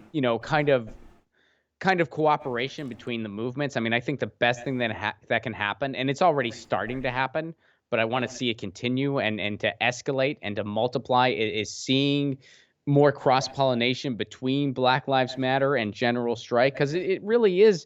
There's a lot of connections. I Hell, mean, and for years they've been making the connections between institutionalized racism and economic justice. MLK made those connections. Fred Hampton made those connections. Malcolm X made those connections. Rosa Parks made those connections. Cornel West makes those connections. We're still making those connections today. And it's infinitely important. It is very important because, you know, like drawing it back to police brutality and stuff like that. This has been going on for a long, long time. This isn't anything new. And the protests that have happened so far, we have seen more concessions, policy wise, than we've seen in decades yeah, and decades of rallying politicians. Do we still have a really long way to go? Abso-freaking-lutely. We've barely begun to scratch the surface. But it's telling you where your power's at. When a couple weeks of protest accomplishes more than decades of rallying politicians, yeah, that shows you where the power really is. yeah, And the power is in just saying we're not going to take it anymore and shutting things down. That's how it's always been in this country. That's how it always will be in this country. A revolution has to happen from the ground up. And we basically have to make these politicians scared into doing the right thing. And I know that's, some might say that's kind of harsh language, but I mean, dude, I don't have time to tone police myself these days. I really freaking don't. FDR did what FDR did because FDR was, to an extent, scared. He told his rich friends, look out there. You're either going to give up some of your wealth or you're going to give up all of it. Make up your mind because look out there. You really want to deal with that? I don't. We got to figure this out. That's why he did what he did. LBJ did not want to sign the Civil Rights Act. He did not want, I mean, LBJ was a racist, but he was scared. Yeah. That dude was scared. So he did what he did. So, whatever happens, we need to have a movement so that our elected officials are scared. That they, and I don't mean scared in like the, I mean scared as in this society, we will shut down. There's going to be a general strike. They're just going to say, we've had enough. And the system as we know is just going to go away if we don't start meeting people. If we don't start, really rethinking how society should be constructed. And don't be afraid to stand your ground either. You mentioned the defund the police earlier, and I've heard people say that this is a stupid thing, defunding the police. You can't defund the police. I even heard Joe Rogan say it the other day. No, keep saying defund the police, because just you saying defund the police, immediately they've gone, whoa. And they've immediately passed a massive reform bill straight away. They wouldn't have dream of passing that. If you'd have asked for that 4 months ago, they'd have told you to go swivel.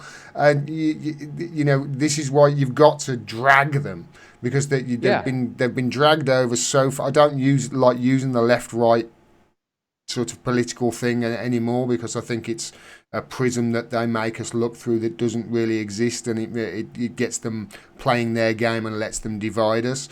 But they've been dragging us towards the right, and they've been dragging society toward the right ever. The Overton window has been shifting to now. Bernie Sanders is called a radical socialist in America. He wouldn't even get in. He wouldn't. I dare say he would get into some of the liberal Swedish parties. He'd be a bog standard socialist over in Scandinavia. He'd be like a centrist in your country. It'd be a centrist over here. He would be a centrist. We would call him a neoliberal probably. Boris Johnson would be a Democrat if he lived in the United States. Well, there's the old joke. There's a Dudley Moore joke from. This is how bad it is in your country, mate. This is how bad. Obviously, Dudley Moore, 1964, I think this was. He was doing a sketch show. I've forgotten his name now. It wasn't Peter. It was an American who was doing the sketch show with. Anyway, going back 50 plus years, this is. And there's an Englishman and an American talking, and Dudley Moore, the Englishman, says to the American, what's the difference between the American and UK politics then? And he says, well, over in the UK we have the Labour Party, which is sorry, got it the wrong way around. See, I fucked up the joke. This is why I'm not a comedian, John, comedian one.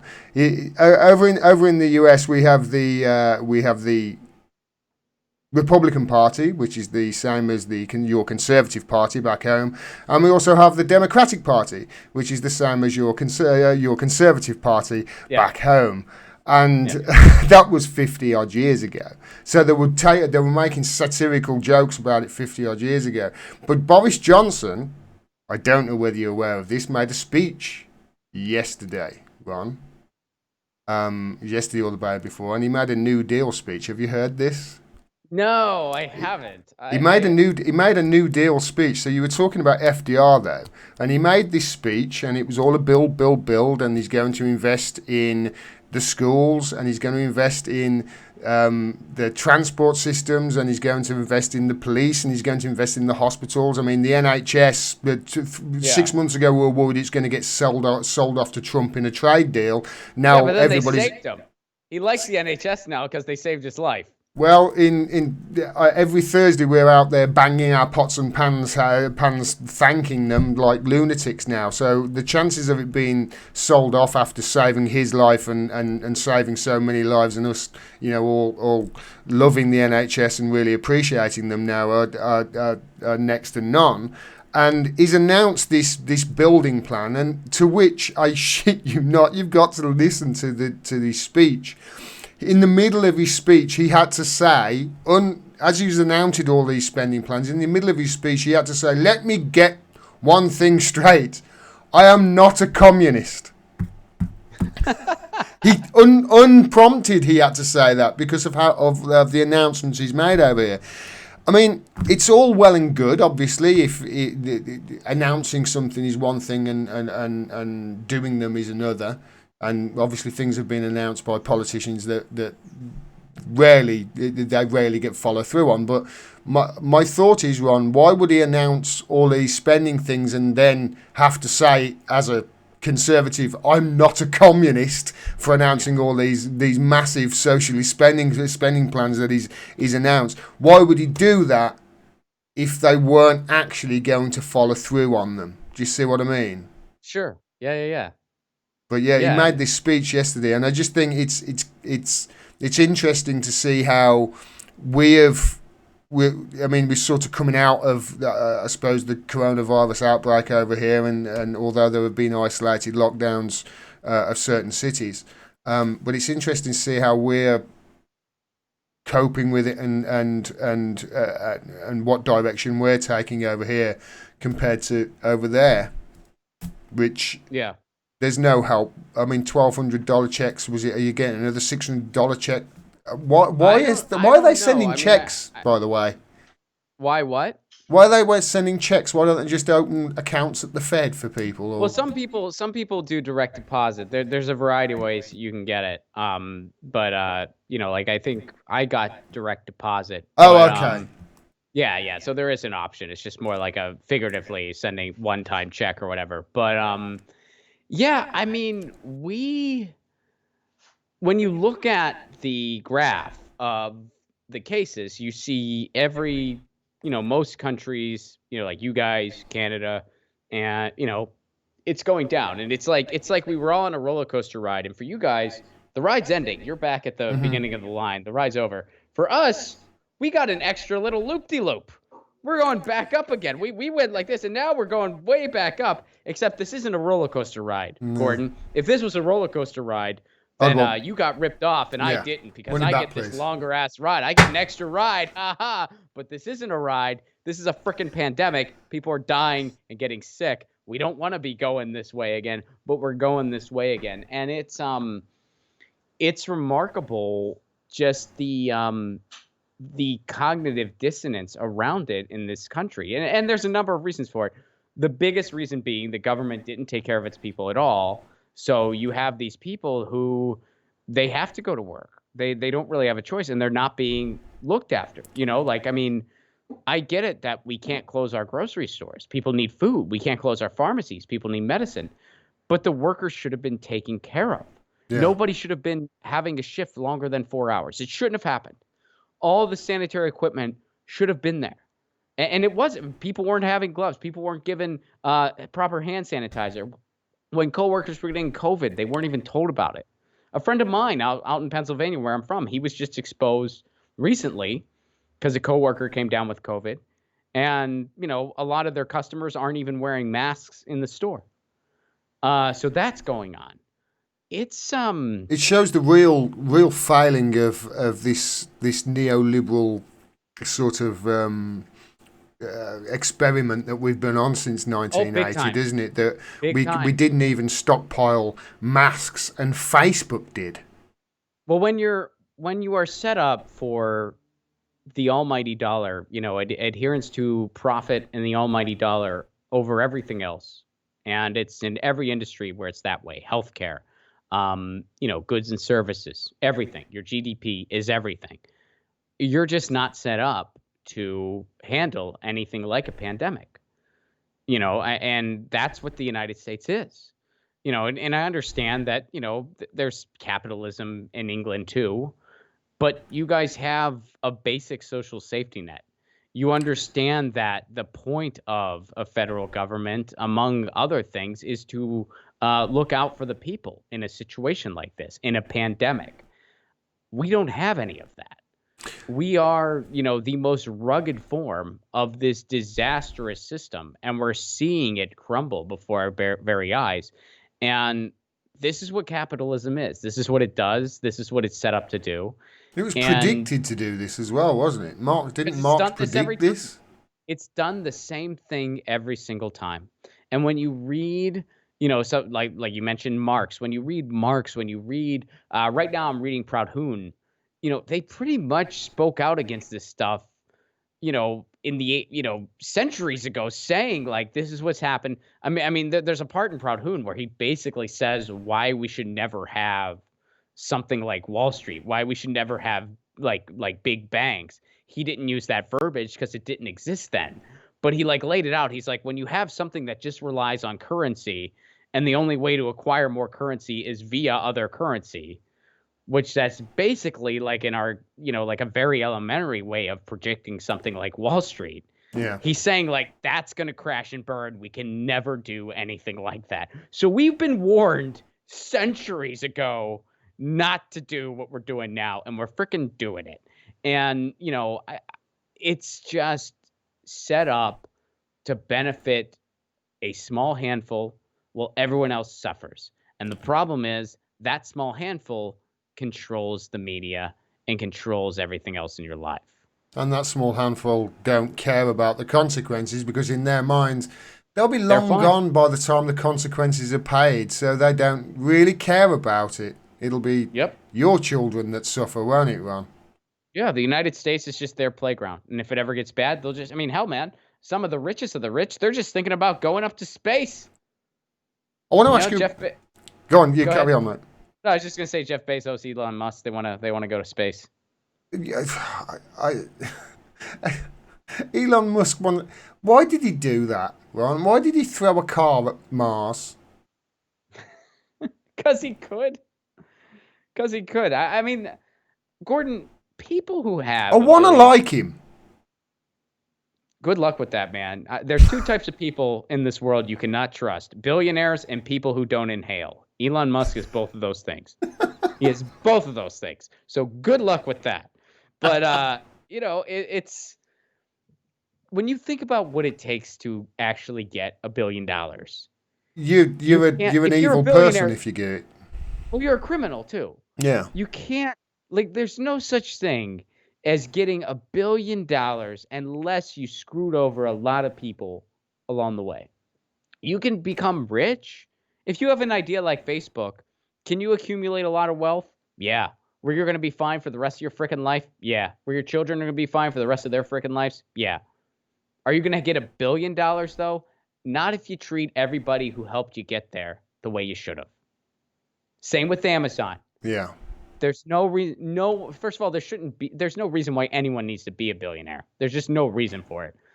But you don't get there unless you do the types of evil, and I use the word evil because that's the only way to describe it, evil things that Jeff Bezos has done. Like, you know, force your warehouse workers to collapse from heat exhaustion instead of providing them air conditioning But that's the whole and not point of paying them. capitalism, isn't it? It's the whole point Exactly. of capitalism. Well, and we celebrate this stuff. You scrimp as much as you can. You save money by not turning on or not fixing the air conditioning and putting ambulances outside. Where you save money by doing that, so you've got more capital to invest. So I mean, even our tax systems are set up to reward the liars and punish the people who are honest. If you're honest on your tax return, you'll end up paying more money than if you're a lying bastard and try and fiddle it Yeah. left, right, and centre. And obviously, these large global companies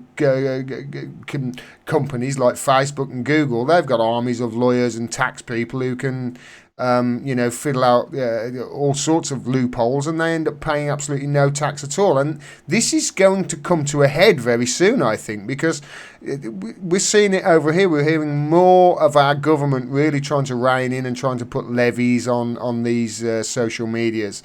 It's going to come to a head soon, I think. I hope so, anyway.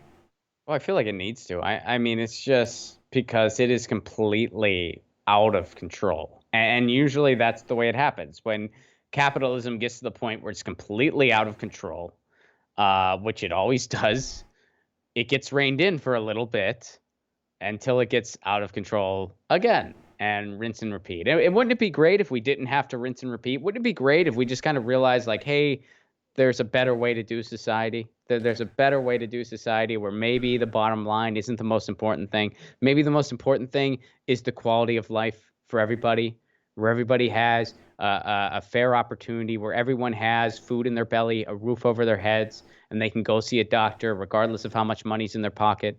What maybe that's a better way to organize a society.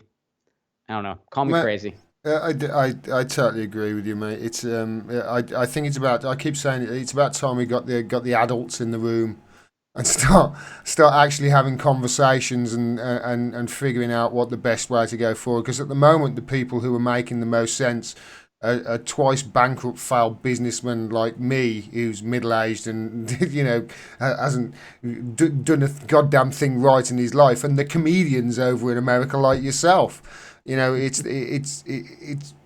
always the comedians that end up telling the truth during these times, aren't they? How are you coping with the?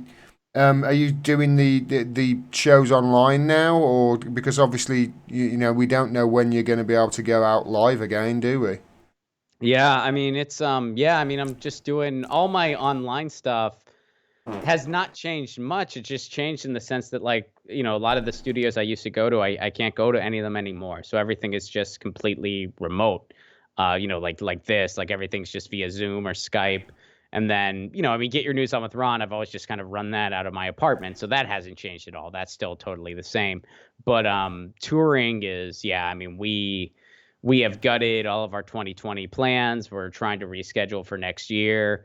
And, it hurts and I miss it. It's Like got to be in it's your just blood, hasn't it, Ron? If you're a it road is. It's comic. in your blood. I mean, I've been touring for 10 years. I mean, I've been a comedian for a while now and I kind of got on the road as quick as I could and so, I did it full time for 5 years and then I did it, at least, around a week a month for most of my adult life at this point. And so yeah, it's very weird. I mean, we do shows on Zoom, like stand-up style shows on Zoom. Graham Elwood and I do. It's fun. It's not quite the same, but it is fun.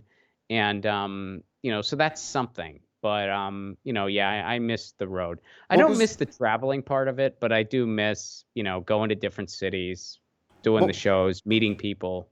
What was the first experience like, Ron? Because I've thought about this. We talked a little bit about this the last time we spoke, and I've thought about doing a sketch and stand up. What was it like the first time you wrote like a sketch down and got up there and performed it in front of people?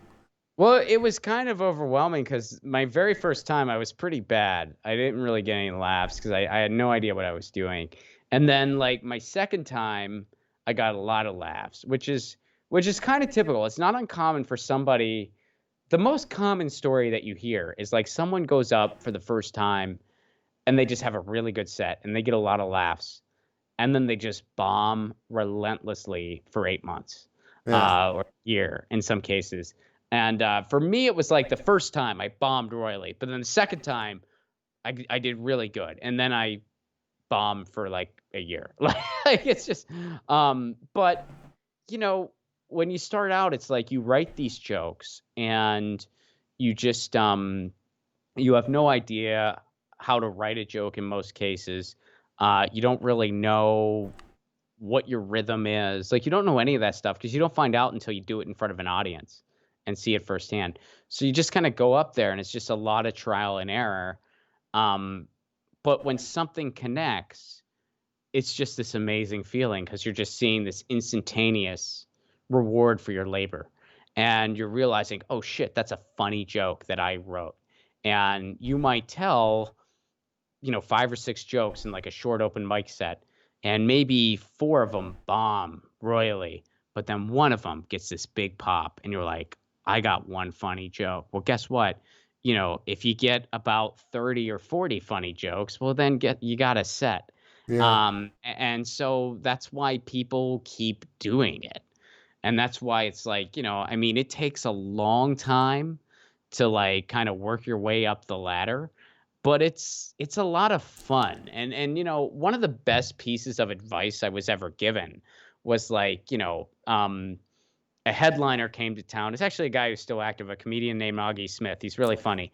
But he was headlining at this club, and I was still a new comic. I was an MC, which is like the it's like the lower. Actually, in your country, the MC is like it goes feature is what it's called, and then MC, and then headliner. And the headliner and the MC are kind of almost an equal position. Like the Hmm. headliner is still the biggest position for like the most established comic, but the MC is close to the headliner. That's what it's like in your country. In the United States, it's the other way around. It goes MC and then feature and then headliner. I won't get into all the gritty detail because it would probably be boring. But like, um, I was the MC, which is the lowest rung, and then Augie was the headliner. And so I was like asking advice, and he said, you know what, man, really enjoy right now because this is when it's a lot of fun. When you're just like developing material and you're going up and you're getting up like every night and you're hanging out with other comics in the scene, you're just enjoying it. Just enjoy right now because it doesn't, it's yeah, it doesn't like he actually said like it gets less fun. I think he actually said that, which, you know, to an extent I see what he's talking about, but that's the truth. It's like starting out it's a lot of fun because your only responsibility is to just try to be funny up there Yeah. and try to figure out how to be funny up there. Once you reach a point where it's like, okay, this is how I pay my bills, it changes a little bit because then it's like, well, I have this show that I need to be worried about. I need to make sure the show is going in a certain direction. I need to make sure that my stand-up set is at a certain point, and I need to make sure that I hit these markets, and I need to make sure that I don't oversaturate this town or that town. And I guess, for lack of a better way to put it, it feels like more of a job in some ways. That doesn't mean it's not still fun. I love what I do. It's a freaking blast. But it's a little more like, it's not quite when you're just in a community of your peers, kind of getting stoned and trying to figure out what's funny. You've That never still worked. You've happens. never worked a day in your life, really, have you? You've just In many enjoyed ways, every I haven't. moment. I'm a lucky guy. In many ways, I've not. I'm a very lucky guy. I mean, I've had tons of day jobs over the years. I had tons and tons of goofy day jobs, to just kind of make ends meet. But yeah, I mean, it's a lot of fun. But yeah, those early days, they're a blast, and you don't have to be in your 20s when that happens. There's some people they start, much later in life. Some people start when they're teenagers. But those first years when you're really trying to figure out what exactly you're doing up there, they're a blast and they're special, and you can't recreate them. I still get that feeling when a new bit connects. When I try out a new bit, and it connects, and I'm like, oh shit, I got a new chunk. I still get a high from that. But yeah, it's not quite like when you just reach a threshold and you do 20 minutes for the first time. I mean, it's a, I mean, hey man, Jerry Seinfeld said it, and I think it's just the best way to put it. It's a special thing. It just is. So Well, I might try it. So you might get an email from me soon, do it. asking for some pointers. When do you think it'll go? When do you think it's going to come back for you? It's going to be. Do you think it's going to be next year before you're I going to be able do. to go Yeah. out? I think there's going to be, well, there's still, I mean, and this speaks to how we're not doing anything right in the United States.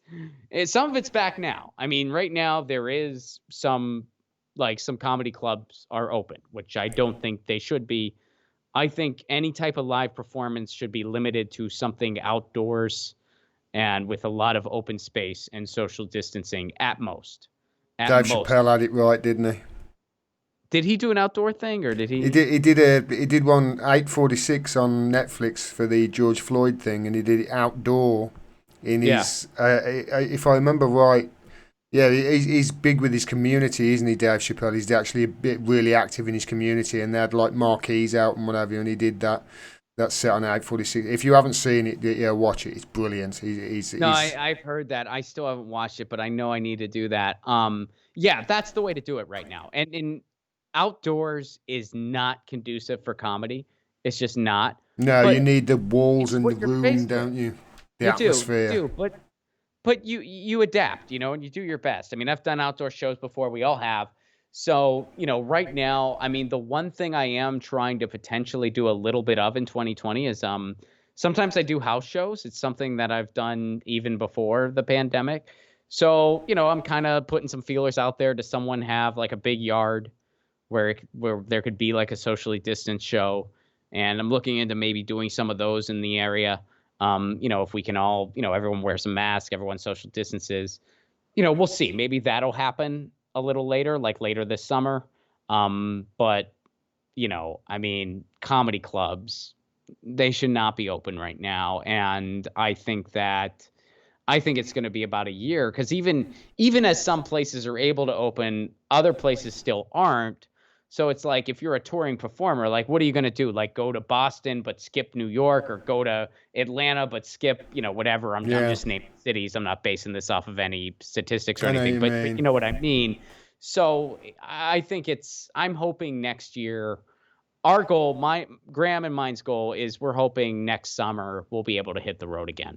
That's our goal. So. I'm assuming that it's going to be like, they've got a until they've got a vaccine or something like that. I mean, Yeah. and these things usually, they say, take 12 to 18 months. So I'm assuming it's going to be next year for us as well. Although they've started opening things up. They're opening, I think the day after tomorrow, hairdressers open up, which is Yeah. fantastic for me because I can finally get this cut. It's Yeah, hey man. I've already I'm cut it I'm once myself. we actually, hairdressers are already open here, because again, we've just not we opened too soon. But I haven't gone yet. I want to go soon, and I know they're trying to, they're being very sanitary. They're only taking so many appointments. People are wearing masks, so they're doing their best, but I still have not gone yet, but I do want to go You soon. got to be careful, Ron, man. You just, Yeah. especially if, I mean, I've got some elderly people in my family, and people who have just had operations, and there's a friend of the family that died of COVID who just had her operation. He was my age. My friend's mom died of it.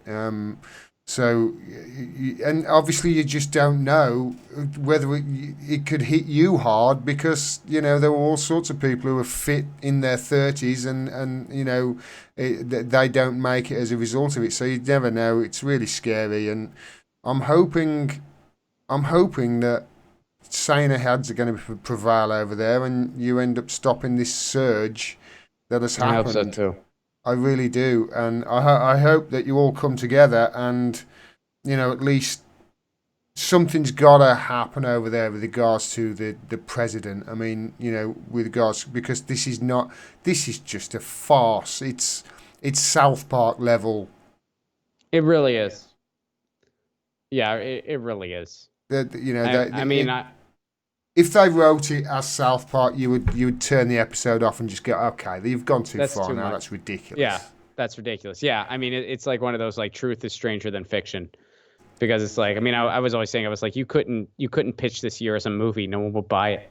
They'd be like, this is just too far fetched. Come on, martial law and a pandemic. Are you kidding me? Come on, No. no, nobody will believe this. Politicians Switch it this off. clueless. Come on, come on. The only thing standing in the way of 4 more years for Trump is Joe Biden. Come on.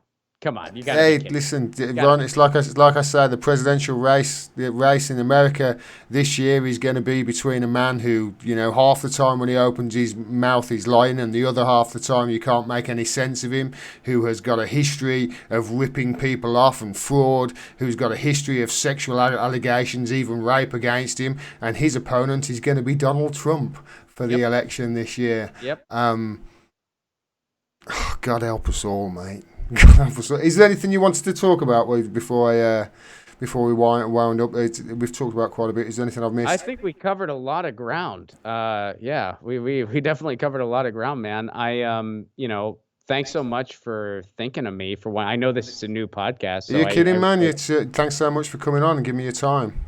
oh, no problem, man. I'm flattered to be one of the early guests, man. This is really cool, and yeah, I always love talking to you. I mean, I was hoping that 2021 I was going to be touring your neck of the woods, but it looks like things are going to be pushed back a good bit. But when we do have a vaccine for this, and when the world starts to, heal, England, I can't wait to get back there. I can't wait. I mean, I've never been there like to tour. I've been there on vacation, but I really want to start touring over there more, and I can't wait to get back over there and do some heavy touring. So Well, look forward. if you do come over here, yeah, maybe you'll give me the confidence to break my cherry, and I'll go up first time and do my first ever set with Hey you. How's man, that, I'll man? hold you to it. I'll hold you to it. Get started. Once things open back up. Get yourself to an open mic. Start doing the thing, and yeah. So by the time we get over there, you can you'll be on the bill.